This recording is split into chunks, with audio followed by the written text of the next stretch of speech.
Hello student. তো আমাদের আগের অ্যাটমিক স্ট্রাকচারের দুটো ক্লাসে আমরা অ্যাটমিক স্ট্রাকচার সম্বন্ধে অনেক কিছু জেনেছিলাম। Introductory concept of atomic structure, Rutherford model, merits and demerits of Rutherford model, Bohr's theory Bohr's postulate, তার মেরিট ডিমেরিট, সেখান থেকে কনসেপ্ট এসেছিল হাইড্রোজেন স্পেকট্রার থিওরিটিক্যাল আসপেক্টস, পিক্টোরিয়াল আসপেক্টস এবং mathematical aspects with some numericals. এগুলো আমরা আগের ভিডিওগুলোতে দেখেছি। আমাদের এর আগে দুটো ভিডিও আছে যেখানে এই ডিটেলগুলো আছে। আজকে আমাদের third video of atomic structure.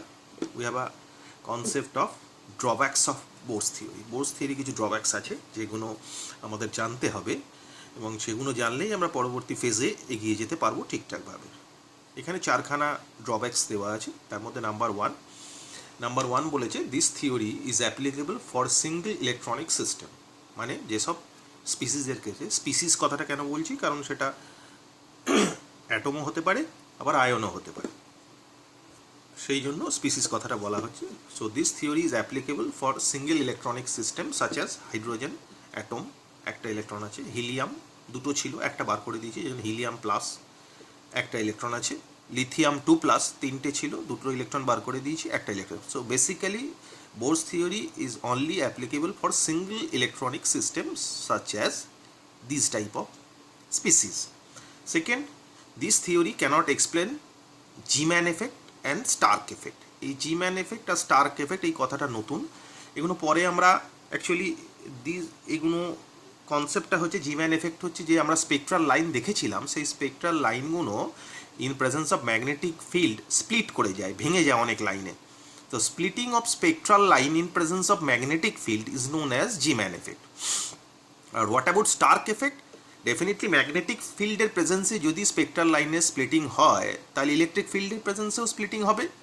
Electric ফিল্ডের প্রেজেন্সে স্পেকট্রাল লাইনের স্প্লিট করে যাওয়ার phenomenon is known as Stark effect. এগুলো আমরা পরবর্তী লেকচারে ডিটেলে জানবো এবং অ্যাকচুয়ালি একদম পিন পয়েন্ট দেখবো যে হ্যাঁ অ্যাকচুয়ালি সেরকমই ঘটনা ঘটছে। দিস আর বেসিক্যালি ডেফিনিশনটা বোর্ডের জন্য ইম্পর্ট্যান্ট, বাট এর এক্সপ্লানেশন বা ডিটেলিংগুলো নিট যেইর জন্য ইম্পর্ট্যান্ট, যদিও সেগুলো আমি পরবর্তী লেকচারে দেখাবো। আপাতত জানার যেটা সেটা হচ্ছে ম্যাগনেটিক ফিল্ডের প্রেজেন্সে স্পেকট্রাল লাইনের স্প্লিটিংকে বলা হয় জিম্যান এফেক্ট, আর ইলেকট্রিক ফিল্ডের প্রেজেন্সে স্পেকট্রাল লাইনের স্প্লিটিংকে বলা হয় Stark effect. This two effects are not explain with the help of Bohr's theory. ঠিক আছে। 3 number, this theory cannot explain the concept of finer Spectra.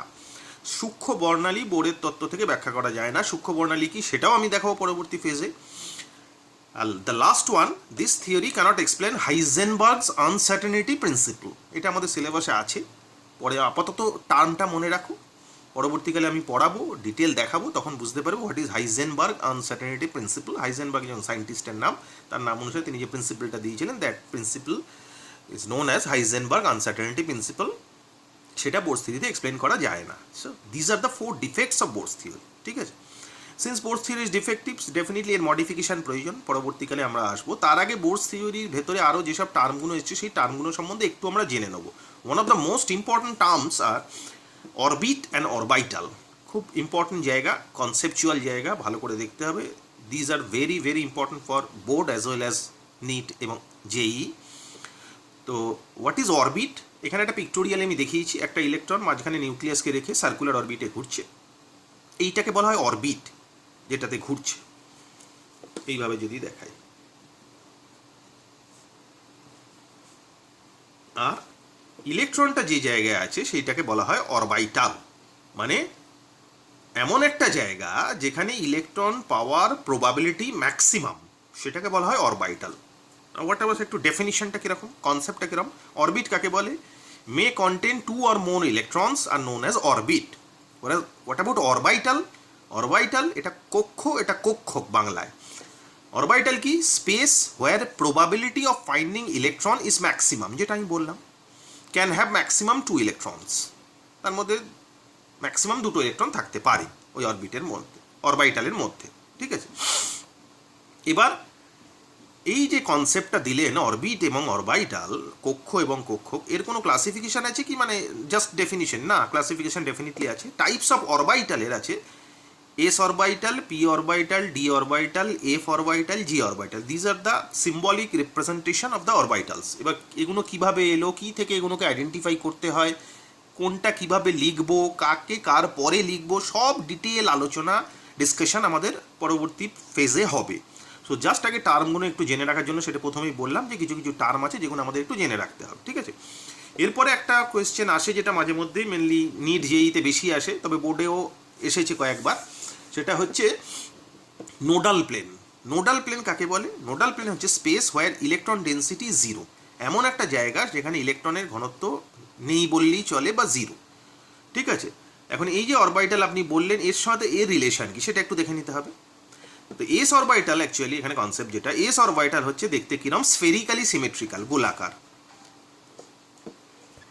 স্ফেরিক্যালি symmetrical, গোলাকার, নন ডাইরেকশনাল, আর electron density is equal to all direction.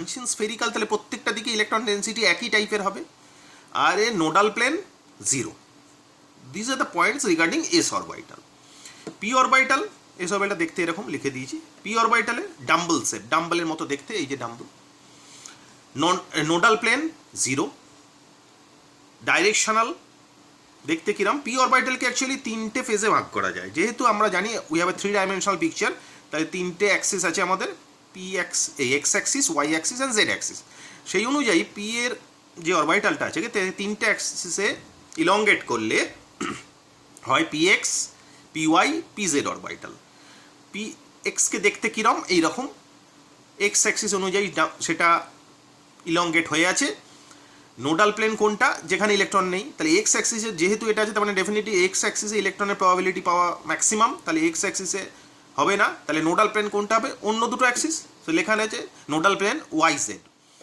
আবার P Y যদি দেখি, তাহলে it is অ্যালাইনমেন্টটা কিরম, along Y Axis, তাহলে ডেফিনেটলি নোডাল প্লেনটা কোথায় হবে, x Z Axis. Similarly P Z এর কেসেও তাই, অ্যালং জেড অ্যাক্সিস আছে, নোডাল প্লেন হবে এক্স ওয়াই অ্যাক্সিস, ঠিক আছে? এবার ডি অরবাইটালে আসি। D orbital double dumbbell shape, মানে একটা ডাম্বল, ওটা ডবল ডাম্বল। কতগুলো হয়, এটার একটু কম্বিনেশনটা অনেকগুলো আছে। কি কি হয়, D X Y, D Y Z, D Z X, D X square minus Y square, D Z square, 5খানা হয়। ডাইরেকশনাল দেখতে কিরম, এই যে ডি এক্স ওয়াই এরকম দেখতে, in between X axis. Nodal plane হচ্ছে ওয়াই জেড আর Z X. D Y Z তার মানে ওয়াই জেড অ্যাক্সিসের ইন বিটুইন লেখা আছে। নোডাল প্লেন এক্স ওয়াই আর এক্স জেড, এটা D X Z nodal plane, বাকি দুটো ওয়াই জেড আর এক্স ওয়াই, ঠিক আছে? আরও দুটো আছে যেটা হচ্ছে D X square minus Y square, মানে along X axis and Y axis. দুটো নোডাল প্লেন আছে, এই একটা যেখানে, আর এই একটা 0 ডিগ্রি অ্যাঙ্গেলে। এই দুটো নোডাল প্লেন আছে যেখানে ইলেকট্রন পাওয়ার পসিবিলিটি অবভিয়াসলি নোডাল প্লেন মানে 0, ঠিক আছে? আর একটা হচ্ছে D Z square, Z square দেখতে এইরকম, যেখানে নোডাল প্লেন 0, ঠিক আছে? মোটামুটি নোডাল প্লেন রিলেটেড এইটুকু ভালো করে মনে রাখলেই চলবে। এই রিলেটেড ভেরি ইম্পর্টেন্ট এরিয়া, তো ভালো করে নোডাল প্লেন কোনটা কিসে কোনটা হয়, কি হয়, এই ডিটেলগুলো একটু দেখে রাখলে চলবে। So this is lecture 3 part 1. Okay, thank you.